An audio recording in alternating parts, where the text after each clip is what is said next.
नमस्कार, आप देख रहे हैं सुदर्शन न्यूज। मैं हूं आपके साथ शिवम दत्त मेहता और 9 बज चुके हैं। समय हो चुका है आपके पसंदीदा शो यानी कि जनमत का, एकमात्र ऐसा शो जहां आप हर खबर पर पोल के माध्यम से भाग लेते हैं। सोशल मीडिया प्लेटफॉर्म एक्स पर जाकर वहां आप वोट करते हैं तो नतीजे हम आपको दिखाते हैं जनमत में, जहां हर खबर पर आपकी राय हम दिखाते हैं आपको। और आज हम जिन विषयों पर चर्चा करेंगे उन पर भी जल्दी से एक बार नजर डालेंगे। कौन से विषय आपके लिए हम लेकर आए हैं वो आपको फ्लो ग्राफिक्स के माध्यम से बताते हैं। क्या वाकई मिल गया न्याय? बात कर रहे हैं बहराइच की, जहां पर एक्शन हुआ है और एक्शन के बाद जो आरोपी था उसको गोली लगी, टांग पे लगी, जहां भी लगी, लेकिन वो अब एक तरीके से पुलिस की गिरफ्त में है। अब आगे एक्शन होगा क्योंकि उत्तर प्रदेश में योगी सरकार है, एक्शन हो ही जाता है। तरीका थोड़ा अलग है लेकिन लोगों को पसंद भी है। पसंद इसलिए कि भाई कानून के हिसाब से होता है, अपराधियों के मन में डर होता है और ये डर अच्छा है। फिर आगे बढ़ेंगे, बात करेंगे।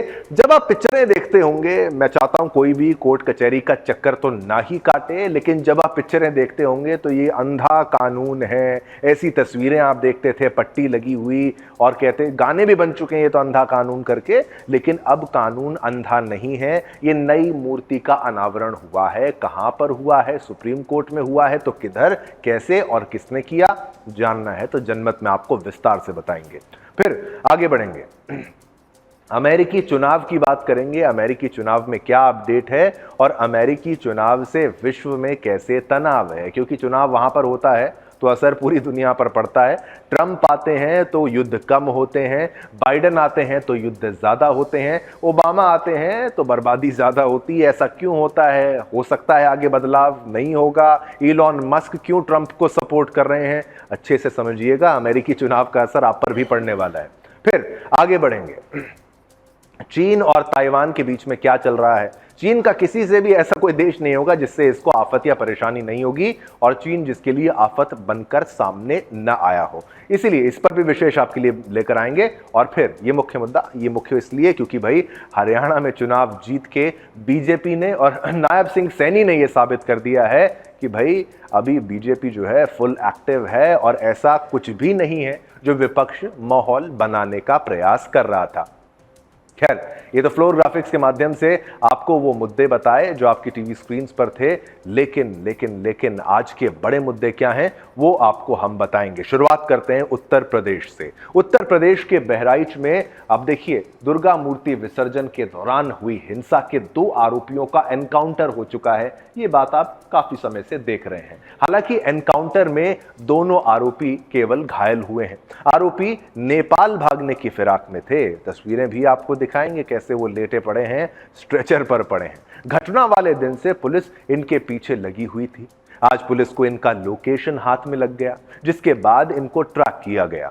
जिन आरोपियों का एनकाउंटर हुआ है उनके नाम सबसे पहले और सबसे सटीक आपको सुदर्शन न्यूज पर ही पता लगे हैं। नाम उनका जो है मुख्य आरोपी और ये लंगड़ा कर चलता हुआ सरफराज, और दूसरा उसका जो दोस्त है मोहम्मद तालिब। एनकाउंटर को लेकर पुलिस मुख्यालय में बड़ी बैठक हुई और एनकाउंटर के बाद 5 आरोपियों के गिरफ्तार होने की खबर भी सामने आई, जो कि वरिष्ठ पुलिस अधिकारी के द्वारा जिसकी पुष्टि भी कर दी गई। और ऐसे लंगड़ा कर दिया जाता है अगर आप पुलिस से भागोगे उत्तर प्रदेश की, और खासतौर पर अगर देश छोड़कर नेपाल भागने का प्रयास करोगे। इनमें इस एनकाउंटर में 2 को गोली लगी है और उन्हीं के नाम हमने आपको बताए, सरफराज और तालिब। एनकाउंटर का पूरा घटनाक्रम नेपाल सीमा के पास हांडा बसेरी नहर के पास हुआ है, यानी कि बॉर्डर, भारत और नेपाल के बॉर्डर के पास ये सब कुछ हुआ है। पुलिस की मुस्तैदी देखिए। बता दें कि रामगोपाल मिश्रा के मर्डर, उस हिंदू युवक के मर्डर में प्रयोग हुए हथियार की बरामदगी के लिए जब पुलिस टीम लेकर गई तो आरोपी के द्वारा रखे हथियारों से पुलिस पर फायरिंग की गई थी। आप सोचिए, पुलिस पर यह फायरिंग कर सकता है ये कट्टरपंथी, ये अपनी जिहादी सोच से ग्रसित व्यक्ति। फिर पुलिस ने इसको मारा नहीं, इसको घायल किया, इसको पकड़ने के मकसद से, जिसके बाद जवाबी फायरिंग में दोनों को गोली लगी है। इस मामले पर उत्तर प्रदेश के डीजीपी प्रशांत कुमार ने कहा, जब पुलिस भारत नेपाल सीमा के पास हथियार बरामदगी के लिए गिरफ्तार 5 आरोपियों को लेकर जा रही थी तो 2 आरोपियों ने भागने की कोशिश की। भागने की कोशिश करते समय गोली चलाई गई। इस दौरान मोहम्मद सरफराज और मोहम्मद तालिब घायल हो गए और कुल 5 आरोपी जो हैं टोटल वो गिरफ्तार हुए। क्या कहा है डीजीपी साहब ने, वो आपको सुनाते हैं।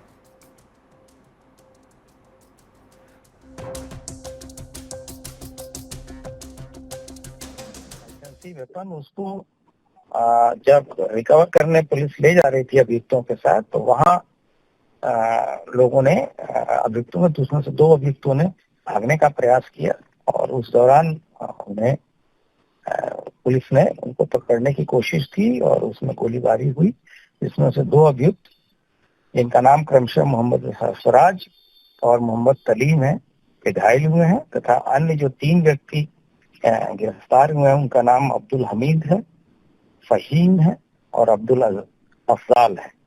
कुल 5 लोग गिरफ्तार हुए हैं जिसमें से 2 व्यक्ति घायल हैं। अभी ये प्रारंभिक सूचना प्राप्त हुई है। इस संबंध में विस्तृत बाइट एसपी बहराइच के द्वारा जल्द ही जारी किया जाएगा। वर्तमान में स्थिति नियंत्रण में है और हमारी फोर्स पूरे जिले में जो सेक्टर स्कीम लगाई गई थी उसके तहत कार्रवाई कर रही है और पहले दिन जो हिंसा हुई थी उसके बाद से किसी तरह की हिंसा नहीं होने दी गई है और सख्ती बरती जा रही है और किसी भी तरह के असामाजिक तत्वों के द्वारा जो माहौल गड़बड़ करने की कोशिश अगर होती है तो हम बहुत सख्ती से निपटेंगे। सर, इसमें एक ये बात आ रही थी कि शायद ये कहीं भागने की फिराक में थे जिसकी वजह से पुलिस के साथ में इनका क्लैश हुआ, ऐसा भी कुछ था? कुछ ये क्या भागने की फिराक में थे बाहर ये आरोपी? हाँ, ये इंडो नेपाल बॉर्डर पे मुझे जो बताया गया है कि इंडो नेपाल बॉर्डर के पास इन्होंने जो हत्या में प्रयुक्त। चलिए, आपको डीजीपी की बाइट हमने सुनाई। वहीं बहराइच एसपी वृंदा शुक्ला ने यह बताया कि सभी 5 आरोपी गिरफ्तार कर लिए गए हैं, 2 को गोली लगी है, आगे की कार्रवाई की जा रही है। जैसे जैसे तथ्य सामने आएंगे उसी तरीके से आगे कार्रवाई होगी। हिंसा के आरोपियों पर रासुका लगाया जाएगा। अब क्या कुछ कहा है वो आपको बाइट के बारे में हम सुनाते हैं। एसपी वृंदा शुक्ला ने कैसे पूरी घटनाक्रम के बारे में बताया है उसके बारे में सुनिए। 5 लोगों की गिरफ्तारी हुई है, 5 लोगों की, उनमें से 2 को पुलिस की गोली से इंजरी हुई है। ठीक है, अभी उनका हालत देख लें फिर डिटेल्स। एक का नाम है मोहम्मद सरफराज, एक का नाम है मोहम्मद तालिम। कहाँ पर ये एनकाउंटर हुआ मैम? नानपाड़ा क्षेत्र। कहाँ पर? भागने की कोशिश कर रहे थे मैम? 5 लोगों की गिरफ्तारी हुई है, 5 लोगों की, उनमें से 2 को पुलिस की गोली से इंजरी हुई है। ठीक है, अभी उनका हालत देख लें फिर डिटेल्स। एक का नाम है मोहम्मद सरफराज, एक का नाम है मोहम्मद तालिम। कहाँ पर ये एनकाउंटर हुआ मैम? नानपाड़ा क्षेत्र। कहाँ पर? भागने की कोशिश कर रहे थे मैम? 5 लोगों की गिरफ्तारी। चलिए, आपको बार बार हम इसलिए सुना रहे हैं कि कोई भी ऐसी बात नहीं है जो गलत सामने आई है। सब कुछ पुलिस की तरफ से साफ साफ स्पष्ट कर दिया गया है, कितनी गिरफ्तारियां, किसको गोली मारी गई है और कैसे उनको रोकने का प्रयास किया। अब विस्तार से पूरी बात को समझ रहे हैं। चलिए, ये तो लॉ एंड ऑर्डर का विषय था, कैसे प्रक्रिया आगे बढ़ रही है वो आपको बता रहे हैं, लेकिन अब इस मामले पर राजनीति भी तेज हो गई है। बता दें कि बहराइच के थाना हरदी क्षेत्र के रेहुआ मंसूर गांव निवासी राम गोपाल मिश्रा की दुर्गा माता प्रतिमा विसर्जन के दौरान देखिए हत्या कर दी गई थी। वे दुर्गा विसर्जन जुलूस में शामिल थे, जिसके बाद यह हिंसा हुई थी। अब इस मामले पर अखिलेश यादव ने क्या कहा है वो प्रतिक्रिया भी आपको सुनाते हैं, ध्यान से सुनिएगा। हाफ इनकाउंटर ये डराने के लिए हैं। आप मुझसे ना नाम बताते ना कुछ बताते, तब भी मैं कह सकता था कि इनकाउंटर किसका किया इन्होंने। इनकाउंटर करना और नफरत को बढ़ावा देना, ये सरकार को नया तरीका मिल गया है काम करने का। ये अपनी सब नाकामी। चलिए, मोहसिन रजा के द्वारा अब इस मामले पर क्या कहा गया है आप वो भी सुन लीजिए। आदरणीय योगी सरकार का उत्तर प्रदेश में अपराध को लेकर 0 टॉलरेंस की नीति पर हमारी पुलिस प्रशासन काम कर रही है और लॉ एंड ऑर्डर बहुत बेहतर है उत्तर प्रदेश में। और जो भी लोग कानून हाथ में लेंगे और अपराध करेंगे उनको लेकर कार्रवाई पुलिस करती है और करती रहेगी और करती आई है पीछे भी। लेकिन हमारी एक चीज समझ में नहीं आती है कि ये हमारे विपक्ष के साथी क्या चाहते हैं। क्या मतलब जंगल राज जो आपने चलाया था वैसा देखना चाहते हैं, अपराधियों को महिमा मंडन करना चाहते हैं, या अपराधियों को बचाना चाहते हैं? अरे भाई, पुलिस प्रशासन हम सबके लिए है। प्रदेश की 25 करोड़ जनता के हितों के लिए, उनकी सुरक्षा के लिए पुलिस अपराधियों के साथ में एनकाउंटर भी करती है, अपराधियों को पकड़ के जेल भी भेजती है, जिससे हमारे व्यापारी, हमारी माताएं बहनें, आम आदमी। तो चलिए, ये कार्रवाई के बारे में आपको सारी प्रतिक्रियाएं हमने सुनाई। तो अब आपको बात बताते हैं हरियाणा की। हरियाणा में नायब सिंह सैनी की बतौर मुख्यमंत्री ये दूसरी बार जो है ताजपोशी हो गई है। पंचकुला के शालीमार ग्राउंड में हुए शपथ ग्रहण समारोह में राज्यपाल बंडारू दत्तात्रेय ने उन्हें पद और गोपनीयता की शपथ दिलाई। इस दौरान खुद प्रधानमंत्री नरेंद्र मोदी वहां पर मौजूद थे और उनके साथ बीजेपी के बड़े नेता और मुख्यमंत्री भी वहां पर शामिल हुए। अनिल विज समेत 13 विधायकों ने मंत्री पद की शपथ ली। इस दौरान सैनी की कैबिनेट में जाति समीकरण का पूरा ख्याल रखा गया है। इस अवसर पर पीएम मोदी, केंद्रीय मंत्री राजनाथ सिंह, अमित शाह समेत बीजेपी और एनडीए के सहयोगी दलों के शासित राज्यों के मुख्यमंत्री मौजूद रहे। इस शपथ ग्रहण कार्यक्रम में हजारों लोग शामिल हुए हैं। कांग्रेस को जलेबी के आंकड़े में फंसाकर हरियाणा के विधानसभा चुनाव के अखाड़े में उसे पटखनी देने के बाद नायब सिंह सैनी जो है वो लगातार दूसरी बार और भाजपा लगातार तीसरी बार हरियाणा में अपनी सरकार बनाने में कामयाब रही है।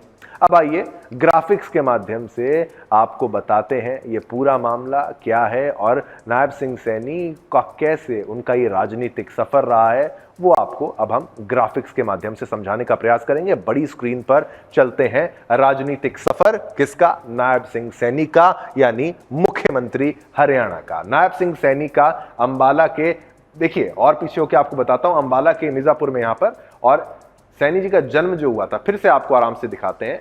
अंबाला के मिर्जापुर माजरा में उनका जन्म हुआ था। ये पूरी कहानी इनकी आपको सुनाएंगे, नायब सिंह सैनी जी की। अब ये मुख्यमंत्री हरियाणा के, तो जान लीजिए इनके बारे में। सैनी जी का जन्म 25 जनवरी 1970 को हुआ था। तो देखिए 1970 को उनका जन्म हुआ था। आगे बिहार के BR अम्बेडकर विश्वविद्यालय से इन्होंने ग्रेजुएशन की थी। जन्म इनका हरियाणा में, अंबाला में, उसके बाद ग्रेजुएशन बिहार में। यूपी के चौधरी चरण सिंह यूनिवर्सिटी से कानून की पढ़ाई की। तो पढ़ाई में बिहार भी गए हैं, उत्तर प्रदेश भी गए हैं, दोनों जगह जाके इन्होंने अपनी जो पढ़ाई कंप्लीट की, पढ़ाई वहां पर की। अब और आगे बढ़ेंगे, फिर से आपको ग्राफिक्स के माध्यम से वो भी बताते हैं। चलिए, 90 के दशक में यानी 90s में राजनीतिक जीवन में इन्होंने प्रवेश किया। 90s के समय में ये आए और 96 में पहली बार बीजेपी के साथ ही ये जुड़े। 90 में ये पॉलिटिक्स में आए, ग्रेजुएशन कंप्लीट वगैरह करके अपनी। 70 में जन्म हुआ था। आपने देखा बिहार में भी पढ़े, यूपी में भी पढ़े, और फिर 96 में एक्टिव बीजेपी के मेंबर बने। तो पुराने मेंबर हैं। सोचिए, 2002 में युवा मोर्चा का महासचिव इनको बनाया गया था। तो इनकी काफी लंबी यात्रा रही। अभी तो हम 2002 तक ही आ पाए हैं, अब आगे भी आपको समझाते हैं कि कितना पुराना इनका रिश्ता है पार्टी से और संघ से। सारा कुछ आपको बताएंगे। अंबाला शुगर मिल के गन्ना आंदोलन से इनको पहचान मिली थी। जो भी नेता फेमस हैं, जो भी जाने जाते हैं, किसी ना किसी आंदोलन के लिए जाने जाते हैं। तो इनका जो शुगर मिल का आंदोलन था, अंबाला में इनको जाना जाता है, उससे ये मशहूर हुए थे नायब सिंह सैनी। फिर आगे बताएंगे, हरियाणा किसान मोर्चा के महासचिव भी बने हैं। तो किसान मोर्चा में भी इनका, किसान मोर्चा से भी ताल्लुक है, वहां के महासचिव भी ये बने हैं। ये देखिए, किसान नेता के तौर पर भी इनको आप फिर समझ सकते हैं, जो ये दावा करते हैं कि भाई चलिए ये बीजेपी को किसानों की फिक्र नहीं है, वो नहीं है। तो ये देख लीजिए, किसानों से जुड़ा हुआ नेता मुख्यमंत्री है। 2009 में नारायणगढ़ विधानसभा सीट से इन्होंने चुनाव लड़ा। अब इनका राजनीतिक चुनाव का सफर आपको हम बताने जा रहे हैं। फिर आगे बढ़ेंगे। कांग्रेस प्रत्याशी रामकिशन के ये सामने हारे थे। तो हारे भी थे, हार का सामना भी किया, हार के बाद जीत का भी मौका आता है, इसी को राजनीति कहते हैं। 2014 में फिर नारायणगढ़ से विधानसभा चुनाव इन्होंने लड़ा, भारी मतों से विजय भी हुए। देखिए, जीत का भी इन्होंने देखा, रुख देखा, हार भी देखी, जीत भी देखी। और जीत में देखिए 2019 में कुरुक्षेत्र लोकसभा सीट से चुनाव जीते। तो विधानसभा, फिर लोकसभा 2019 में मोदी सरकार और एक्टिव मेंबर नायब सिंह सैनी 2023 में हरियाणा बीजेपी के प्रदेश अध्यक्ष बनाए गए। 2023 में इनको हरियाणा का प्रदेश अध्यक्ष बना दिया गया। महत्वपूर्ण व्यक्तित्व वाले ये व्यक्ति हैं और इसीलिए इनकी उन्नति देखिए। मार्च 2024 में हरियाणा में सीएम के तौर पर इन्होंने शपथ ले ली। तो अब इनका पूरा कार्यकाल जो है, शुरुआत मुख्य तौर पर मार्च 2024 से जो शुरुआत हुई, इनका जो पूरा सफर था, जो 56 दिन की जो इनका पूरा कार्यकाल था, उस दौरान इन्होंने कई अहम फैसले लिए थे और उसी की बदौलत इनका काम लोगों को पसंद आया। और जो आपको कहते हैं ना कि भाई कांग्रेस जो दावे करती है कि भाई कैसा कार्यकाल वैसा कार्यकाल, इनका कार्यकाल लोगों को पसंद आया और उसका असर इनको जीत के रूप में पूरी की पूरी बीजेपी को देखने को मिला। तो ये असर जो हुआ है जीत का, इसमें आपको समझना होगा कि भाई कैसे जीत हुई हरियाणा में बीजेपी की, वो आपको हम बता रहे थे। तो देखिए, नायब सिंह सैनी के बारे में आपको बताया। तो अब इसके बाद जो अगला जो है वो जो होने वाला है चुनाव, वो महाराष्ट्र का है। अब महाराष्ट्र के चुनाव की जब बात करते हैं तो उसमें अगर मोराल बूस्ट जो है वो चाहिए था, तो वो मोराल बूस्ट जो है वो बीजेपी को मिल गया है और उनके सहयोगी दलों को भी वो मोराल बूस्ट जो है वो मिल चुका है। लेकिन अब विपक्ष का क्या हाल है वो भी आप समझ लीजिए। जब कांग्रेस जीती नहीं थी सारे चुनाव को, लेकिन सीटें उसकी ज्यादा आई थी, तो कांग्रेस की तरफ से कह दिया गया था कि देखिए, जो 400 प्लस का वादा बीजेपी करती थी तो वो जीत नहीं पाई, जो प्रधानमंत्री नरेंद्र मोदी कह रहे थे। तो 99 सीटों के साथ वो खुद को ये दिखाने का प्रयास कर रही थी कांग्रेस कि भाई आपकी नैतिक हार हुई है और हमारी तो जीत हुई है। लेकिन अंततः क्या हुआ, हरियाणा में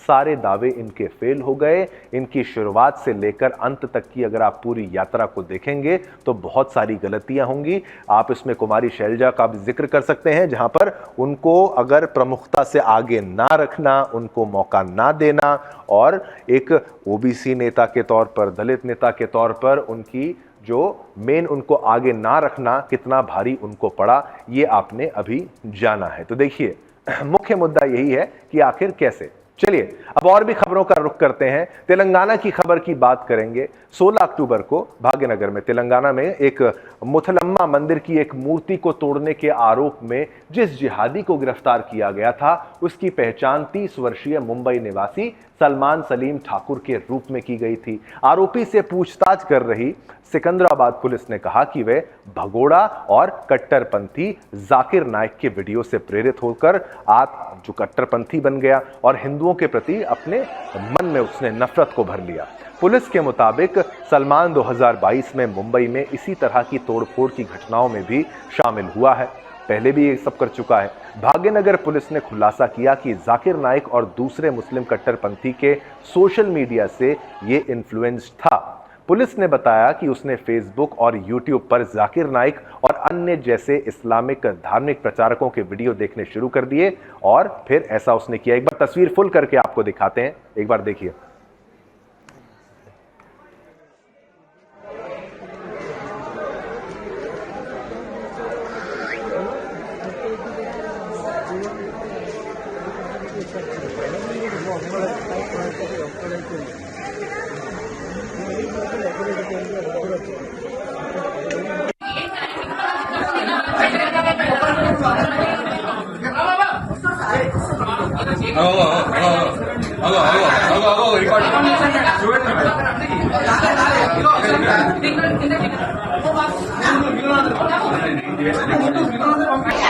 देखिए, इस जिहादी को, ऐसे जिहादी का क्या इलाज होना चाहिए ये आप सोचिए।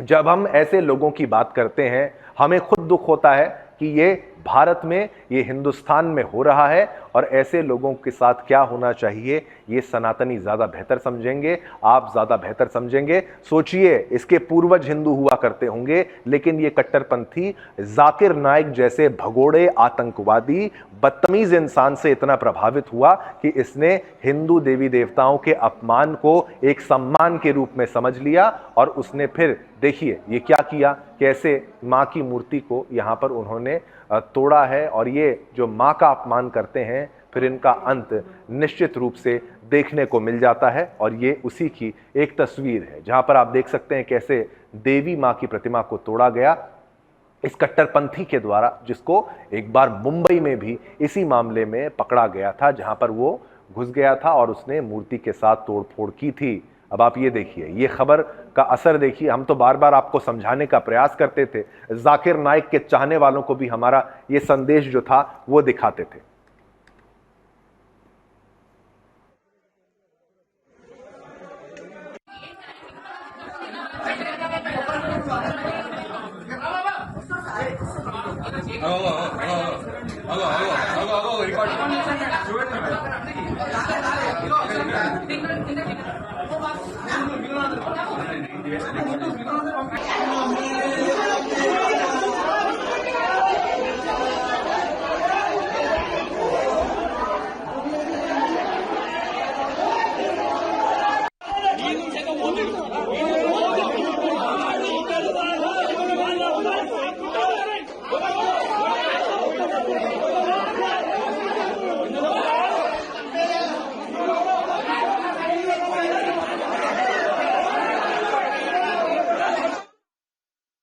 चलिए अब आपको नॉर्थ ईस्ट के भी बारे में चर्चा करते हुए बताएंगे क्या वहां पर ऐसी एक घटना घट गई है। और ये तस्वीरों के माध्यम से आप देखिए जहां पर असम राइफल के जवान वहां पर, यानी हमारे सुरक्षा बल के जवान वहां पर हैं और उनसे बदतमीजी की खबर सामने आई है। और मंत्री पर सत्ता के दुरुपयोग का आरोप आपको हम क्यों बता रहे हैं वो भी आपको हम अब समझाने का जो है वो प्रयास करेंगे, क्योंकि ये बदतमीजी जो है सुरक्षा बलों के द्वारा की गई है।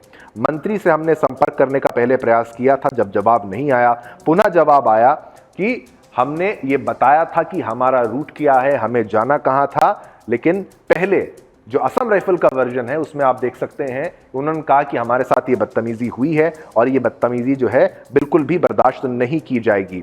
आज ज़ेमाबॉक आइजवाल में मिजोरम के वाणिज्य मंत्री यानी पू एफ रोडिंगलियाना के काफिले और असम राइफल्स के एक मोबाइल वाहन चेकपोस्ट यानी MVCP, ध्यान सुनिए, मोबाइल वाहन चेकपोस्ट के जवानों के बीच एक टकराव हुई। ये घटना दोपहर के समय हुई, जिसमें मंत्री के कार्यालय पर सत्ता के दुरुपयोग और सुरक्षा बलों के प्रति दुर्व्यवहार के आरोप लगे हैं।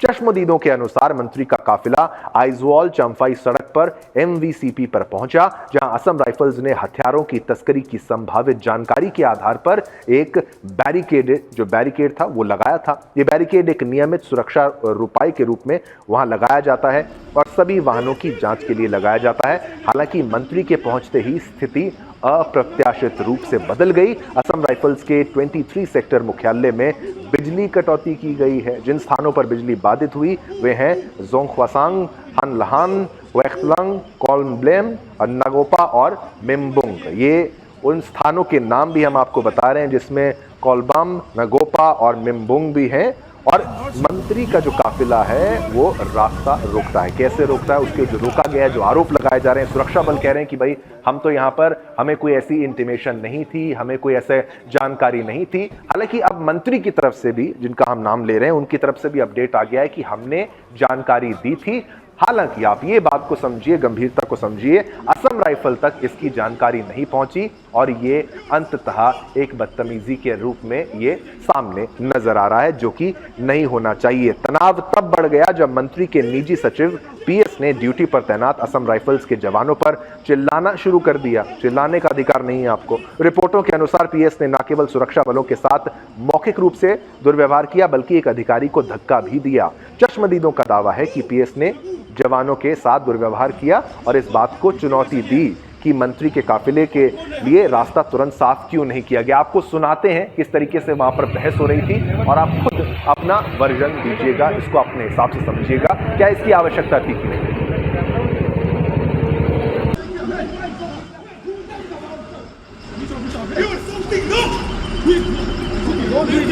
आपका नाम क्या है?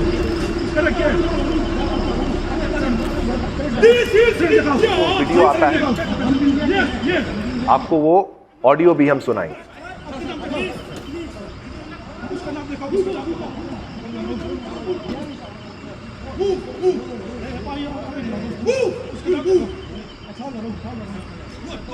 क्योंकि स्मगलिंग हो सकती है, जहां पर स्मगलिंग अगर हो जाए तो फिर उसकी जिम्मेदारी किस पर लगेगी? सुरक्षा। सुनिए।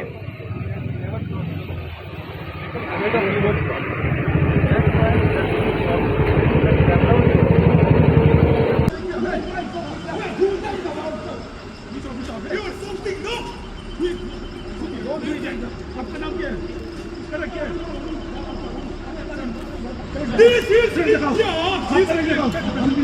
क्या है? आपका नाम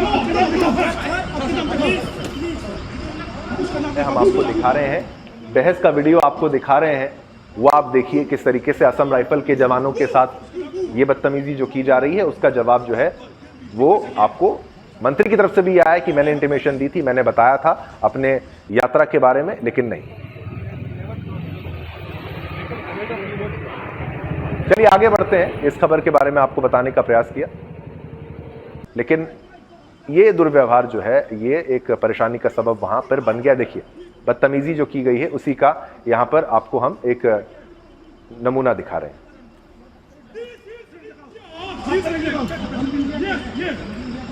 आपका नाम उसका नाम लिखा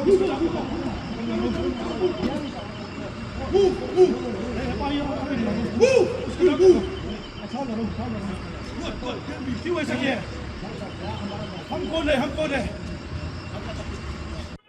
चलिए आगे बढ़ेंगे। अब उत्तर पूर्व राज्य की जो खबर थी उसको दिखाया हमने, दोनों वर्जन बताए। मंत्री ने भी ये कहा कि भाई मैंने इंटीमेशन दी थी, लेकिन असम राइफल की तरफ से भी एक वर्जन था कि भाई क्या इसमें कुछ ऐसा कुछ गलत तो नहीं कर दिया गया जिसको बचाने का प्रयास, लेकिन इसकी संभावना क्या है नहीं है वो सुरक्षा बलों का काम है, वो ज्यादा बेहतर समझें। लेकिन ऐसी नौबत नहीं आनी चाहिए थी, दोनों के बीच संवाद होना चाहिए था, असम राइफल को भी इसके बारे में पता होना चाहिए था, ये जरूरी है। अब जनमत में बात करेंगे न्याय की देवी की। न्याय की देवी, ध्यान से सुनिएगा, जिनके स्वरूप में बड़ा बदलाव किया गया है। जी हां, भारत में न्याय की देवी की आंखों पर बंधी हुई जो पट्टी है वो हटा दी गई है। उनके हाथ में तलवार की जगह संविधान की प्रति दे दी गई है। गाउन को हटाकर साड़ी पहना दिया गया है।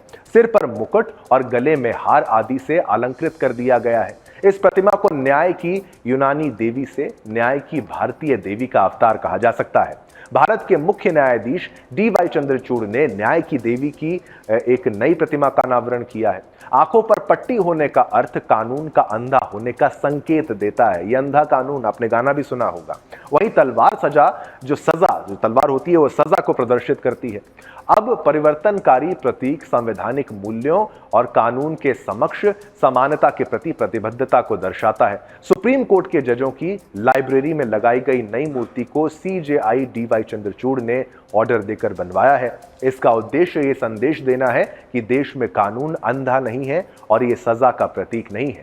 मूर्ति के दाएं हाथ में तराजू को बनाए रखा है, जो दोनों पक्षों के तथ्यों और तर्कों को देखने और सुनने के बाद न्याय करने का प्रतीक है। यह बदलाव उपनिवेश के निशानियों से आगे बढ़ने की कोशिश के रूप में देखा जा रहा है। आप चाहे मौजूदा सरकार को भी देख लीजिए, वो भी उसी तर्ज पर आगे बढ़ रहा है। चाहे वहां पर हमारी भारतीय नौसेना का जो झंडा है उसको भी जो बदला गया, वहां पर छत्रपति शिवाजी महाराज के नाम पर जो झंडे के प्रतीक को बनाया गया उस लेवल पर किया गया, तो वो पीछे जो वेस्टर्नाइजेशन था, जो अंग्रेजों के जमाने से चला आ रहा था, उसको हटाने के तर्ज पर किया गया। लेकिन यहां पर मुख्य न्यायाधीश सीजेआई डी.वाई. चंद्रचूड़ जी द्वारा ये नई मूर्ति दी गई है जिसमें कानून अंधा नहीं है, उनके द्वारा ये कहा गया है। देखिए, हाल ही में भारत सरकार ने ब्रिटिश कानून इंडियन पीनल कोड यानी आईपीसी की जगह भारतीय न्याय संहिता बीएनएस कानून लागू किया था। लेडी ऑफ जस्टिस की मूर्ति में यह बदलाव भी इसी कड़ी के तहत उठाया कदम माना जा रहा है। एक न्याय अधिकारी ने बताया कि न्याय की देवी का रूप हमारे संवैधानिक प्रतिबद्धताओं को प्रतिबिंबित करने के लिए बदलना आवश्यक था। तलवार के बजाय संविधान थामने से यह संदेश जाता है कि न्याय लोकतांत्रिक मूल्यों और मौलिक अधिकारों के अनुरूप होना चाहिए। अब आपको यह बताते हैं कि आंख पर पट्टी वाली न्याय की देवी कहां से आई है। पहले तो आपको तस्वीरें भी मैं चाहूंगा एक बार फुल करके आपको दिखाते हैं, फिर मैं आऊंगा और आपको बड़ी स्क्रीन पर ग्राफिक्स के माध्यम से समझाऊंगा कि क्या। ये देखिए, ये तस्वीर को जरा ध्यान से देखिए और दूसरी तस्वीर को भी ध्यान से देखिए, आप समझ जाएंगे अंतर क्या है। पाश्चात्य सभ्यता और मौजूदा सभ्यता में अंतर क्या है। चलिए आपको अब कचहरी लेकर चलते हैं। कचहरी के ग्राफिक्स आपके लिए हमने बनाए हैं। जनमत के बड़े स्टूडियो से, इंडस्ट्री के सबसे बड़े स्टूडियो से, मैं कहूंगा तो गलत नहीं हूं। अब आप देखिए क्या बदलाव हुआ है। मैं थोड़ा और पीछे हो जाता हूं ताकि आपको देखने में, पढ़ने में कोई दिक्कत ना हो। आंख पर पट्टी वाली न्याय की देवी कहां से आई है? कई सभ्यताओं से जुड़ी है लेडी ऑफ जस्टिस की कहानी। लेडी ऑफ जस्टिस यानी न्याय की देवी की कहानी। अब लेडी ऑफ जस्टिस की कहानी में आगे क्या है समझना है तो और आप देखिए जनमत में आगे बताता हूं। आंख पर पट्टी वाली कहानी में आगे सुनिए। सबसे शुरुआती मूर्ति प्राचीन मिस्र में पाई जाती है। तो मिस्र की सभ्यता से भारत को सीखने की आवश्यकता है क्या? क्या भारत को मिस्र से सीखना चाहिए? ये जरूरी था क्या? वो जरूरी नहीं था। तो बदलाव इसलिए कहा जाता है कि ये देवी मात की थी, यानी MAAT यानी मात की थी, और उच्चारण उसी के हिसाब से मात जो है वो सत्य, व्यवस्था और संतुलन का प्रतीक थी। ये आपको बता रहे हैं, संतुलन का प्रतीक थी, सत्य का प्रतीक थी, व्यवस्था का प्रतीक थी। तो ये उनके बारे में, मात के बारे में। उन्हें अक्सर एक पंख पकड़े हुए दिखाया जाता था। पंख उन्होंने पकड़ा हुआ था, ये दिखाया जाता था। अब उनके बारे में और भी आपको बताते हैं। चलिए वापस आते हैं। जिसका उपयोग मृत्यु के बाद आत्मा के न्याय के लिए किया जाता है। मृत्यु के बाद आत्मा के न्याय के लिए पंख के रूप में यूनानी और रोमन सभ्यताओं ने अपनी न्याय की देवी की मूर्ति बनाई थी। तो यूनान और रोम, इन सभ्यताओं से आपको क्या आवश्यक था? लेने की आवश्यकता थी, जरूरत थी। ये ब्रिटिश एम्पायर के दौरान सब कुछ किया गया है, इसमें बदलाव लाने की जरूरत थी। तो देखिए दुनिया के कई देशों में न्याय की देवी की यही मूर्ति देखी जा सकती है। ये मूर्ति केवल भारत में नहीं और भी जगह देखी जा सकती है। यूनानी सभ्यता से न्याय की देवी यूरोप और अमेरिका पहुंची। तो सुनिए, यूरोप और अमेरिका दोनों जगह ये मूर्ति पहुंची गई है। तो ये कानून अंधा केवल ब्रिटिश एम्पायर ने भारत में नहीं ये मूर्ति रखी। आप सोचिए, यूरोप, अमेरिका, हर जगह। कहां से? रोमन सभ्यता से और यूनानी सभ्यता से ये सामने आया। अब आगे बढ़ते हैं। ब्रिटेन का न्यायिक अधिकारी 17वीं सदी में इन्हें भारत लेकर आया। 17 सदी यानी 17वीं सदी, उस समय वापस यहां पर भारत में आए। ब्रिटिश काल में 18वीं शताब्दी में इसका सार्वजनिक इस्तेमाल हुआ।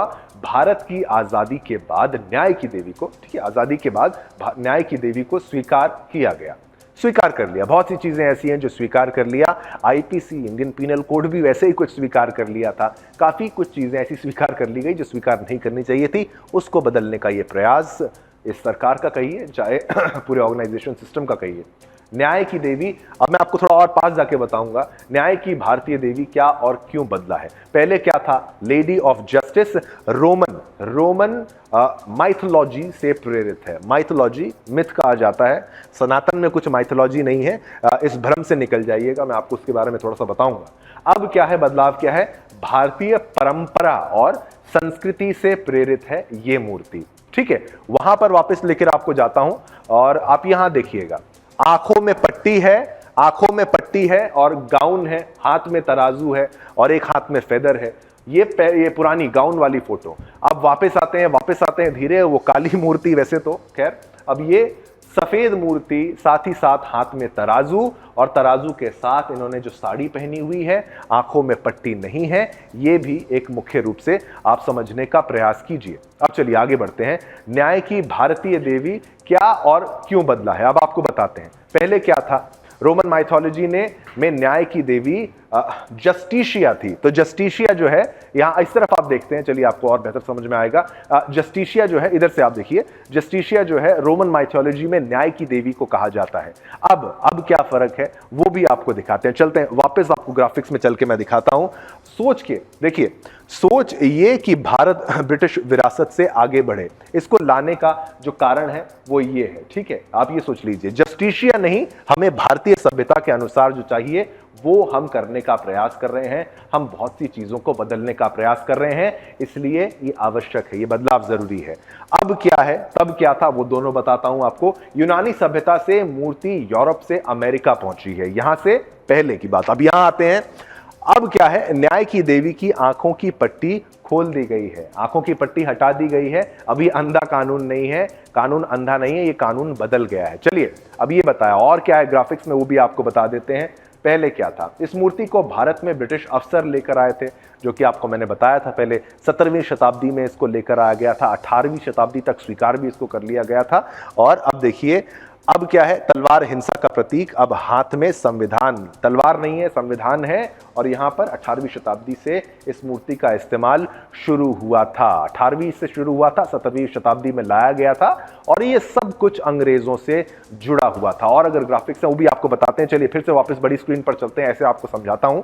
देखिए, आजादी के बाद भी न्याय की देवी की मूर्ति जो है वो यहां पर रह गई थी। अब क्या है, चीफ जस्टिस ने नई मूर्ति के लिए ये पहल कर दी है, नई मूर्ति जो है वो दी जा चुकी है। तो कहा जाता है कि ये देवी मात जो पहले वाली थी वो मात की थी, व्यवस्था, संतुलन, प्रतीक, इस सारी बातें कही जाती थी, लेकिन अब ये सारी चीजें बदल गई हैं। अब lady of justice Roman mythology से प्रेरित है, ये भारतीय परंपरा और संस्कृति से प्रेरित मूर्ति है। तो ब्रिटिश काल का जो था उसको हटा दिया जा रहा है, अब बीएनएस है, आईपीसी नहीं है, अब इसको नए रूप में स्वीकार किया गया है, नई चीजें हैं, नया बदलाव है। तो चलिए, ये तो हमने आपको इस नए बदलाव के बारे में बताया। ये वो नया बदलाव है जो भारत में हो रहा है और न्याय प्रणाली में ये बदलाव हो रहा है।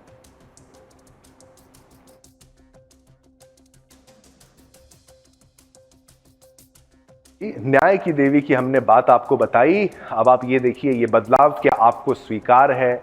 आप कमेंट करिए, फेसबुक पर जाइए, यूट्यूब पर जाइए, ट्विटर पर जाइए, सुदर्शन न्यूज़ को टैग करिए। आप हमें टैग करेंगे तो हम आपको दिखाएंगे, आपकी प्रतिक्रिया बताएंगे और जनमत में आपके मुद्दे हम उठाते हैं, आपके मुद्दों को ही दिखाने का प्रयास करते हैं। तो इसीलिए हर बार की तरह ये आपका एक बार फिर से जो मुद्दा है उसको हमने बताया है।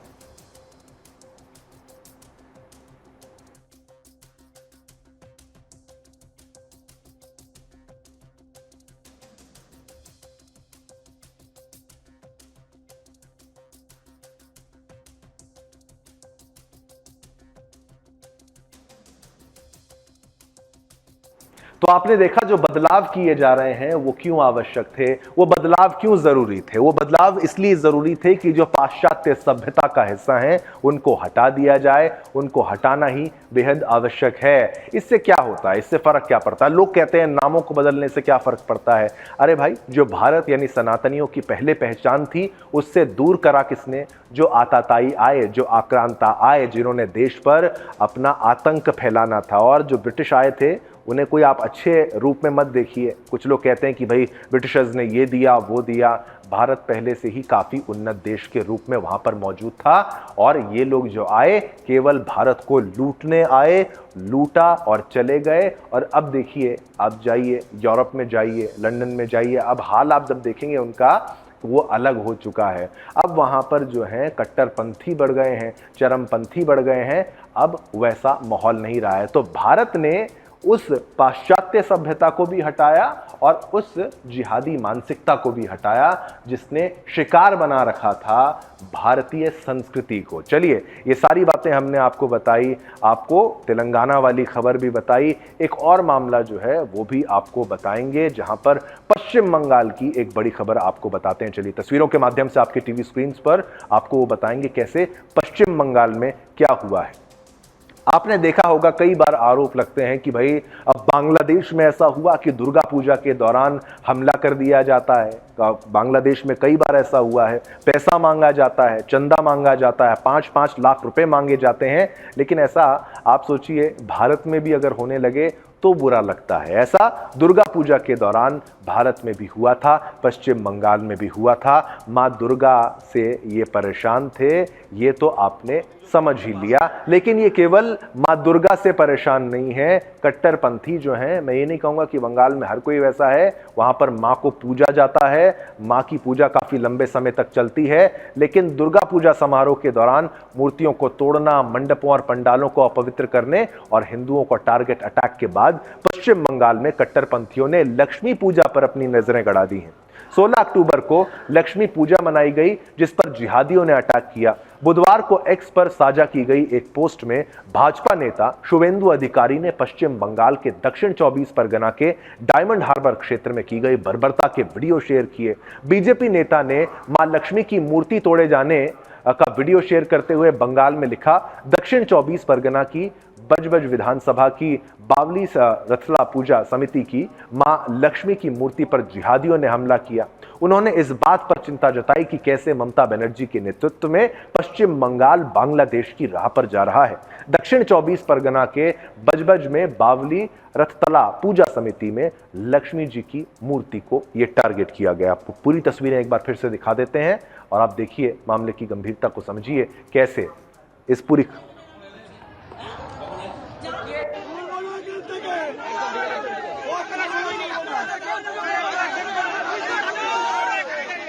দেখুন এই মুহূর্তে রথতলা দুর্গাপুজো কমিটির পাশে আমাদের প্রতিমা। तो पोल के माध्यम से हम आपसे प्रश्न जो पूछते हैं वो आपकी टीवी स्क्रीन पर कुछ ही पलों में आ जाएगा। वो प्रश्न भी आपको बता दें तो बंगाल पुलिस की लापरवाही से जिहादियों के हौसले बुलंद हैं क्या? 93% लोगों का कहना है हाँ, 7% लोगों का कहना है ना। चलिए, इसी के साथ समय इतनी ही अनुमति देता है आपके साथ संवाद करने की। आज्ञा दीजिए मुझे यानी शिवम दत्त मेहता को, मेरी और मेरी पूरी टीम की तरफ से आप सभी को जय हिंद, जय भारत, जय हिंदुस्तान।